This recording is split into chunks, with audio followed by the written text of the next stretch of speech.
সর্বকালের সেরা defender Thiago Silva, যে কিনা 14 বছরেও একটি লাল কার্ড পাননি। ব্রাজিলের সেন্টার ব্যাকের এই খেলোয়াড় দারুণ খেলে থাকেন, যেখানে প্রতিপক্ষকে খেলাতে ভালোবাসেন তিনি।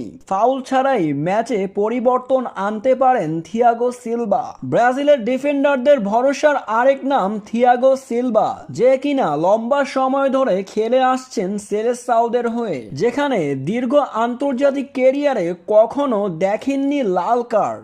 ব্রাজিলের এই দুঃসময়ে তাকে খুবই প্রয়োজন। ব্রাজিলের কাপ্তান হয়ে খেলে থাকেন থিয়াগো সিলভা।